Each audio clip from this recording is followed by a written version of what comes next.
السلام علیکم ناظرین، آج کی اس ویڈیو میں ہم دنیا کے ایک عظیم سپہ سالار طارق بن زیاد کے بارے میں جانیں گے، جنہوں نے 7,000 فوج کے ساتھ 1,00,000 کی فوج کو شکست دے دی۔ طارق بن زیاد کی پیدائش 670 عیسوی میں ہوئی۔ طارق بن زیاد بربر نسل سے تعلق رکھنے والے مسلم سپہ سالار اور بنو امیہ کے جرنیل تھے، جنہوں نے 711 عیسوی میں ہسپانیہ میں عیسائی حکومت کا خاتمہ کر کے یورپ میں مسلم اقتدار کا آغاز کیا۔ انہیں اسپین کی تاریخ کے اہم ترین عسکری رہنماؤں میں سے ایک سمجھا جاتا ہے۔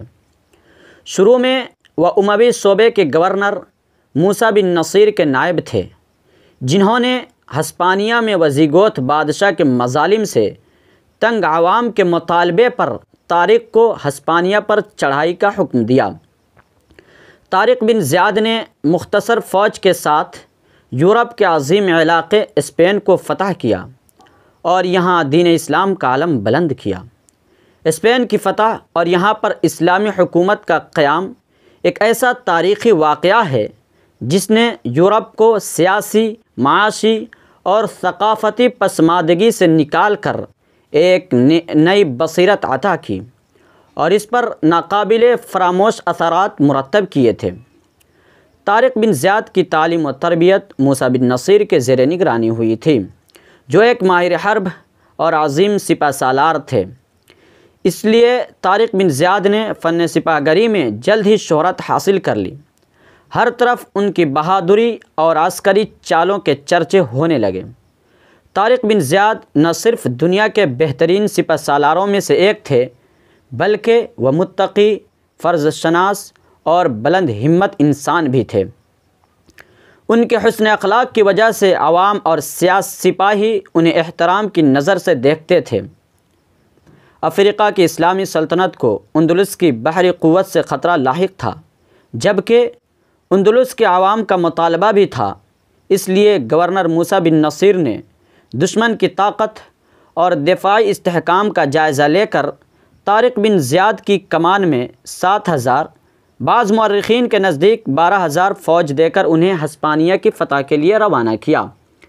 30 اپریل 711 عیسوی کو اسلامی لشکر ہسپانیہ کے ساحل پر اترا اور ایک پہاڑ کے نزدیک اپنے قدم جما لیے، جو بعد میں طارق بن زیاد کے نام سے جبل الطارق کہلایا۔ طارق بن زیاد نے جنگ کے لیے محفوظ جگہ منتخب کی۔ اس موقع پر اپنی فوج سے نہایت ولولہ انگیز خطاب کیا اور کہا کہ ہمارے سامنے دشمن اور پیچھے سمندر ہیں۔ جنگ سے قبل انہوں نے اپنے تمام سمندری جہازوں کو جلا دینے کا حکم دیا، تاکہ دشمن کی کثیر تعداد کی وجہ سے اسلامی لشکر بزدل ہو کر اگر پسپائی کا خیال لائے تو واپسی کا راستہ نہ ہو سکے۔ اس صورت میں اسلامی فوج کے پاس صرف ایک ہی راستہ باقی تھا کہ یا تو دشمن کو شکست دے دیں یا اپنی جان اللہ کے حوالے کر دیں۔ یہ ایک ایسی زبردست جنگی چال تھی کہ جس نے اپنی اہمیت کے داد آنے والے عظیم سپہ سالاروں سے بھی پائی۔ 7,000 کے مختصر اسلامی لشکر نے پیش قدمی کی اور عیسائی حاکم کے 1,00,000 کے لشکر کا سامنا کیا۔ گھمسان کی لڑائی ہوئی، آخرکار دشمن فوج کو شکست ہوئی اور شہنشاہ راڈرک مارا گیا۔ اس اعتبار سے یہ جنگ فیصلہ کن تھی کہ اس کے بعد ہسپانوی فوج کبھی متحد ہو کر نہ لڑ سکی۔ فتح کے بعد طارق بن زیاد نے بغیر کسی مزاحمت کے دارالحکومت طلیطہ پر قبضہ کر لیا۔ طارق بن زیاد کو ہسپانیہ کا گورنر بنا دیا گیا۔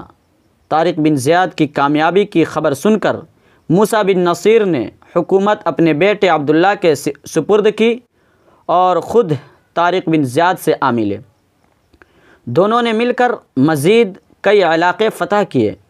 اسی دوران خلیفہ ولید بن عبد الملک نے اپنے قاصد بھیج کر دونوں کو دمشق بلوا لیا اور یوں طارق بن زیاد کی عسکری زندگی کا اختتام ہوا اور اسلامی دنیا کے اس عظیم فاتح نے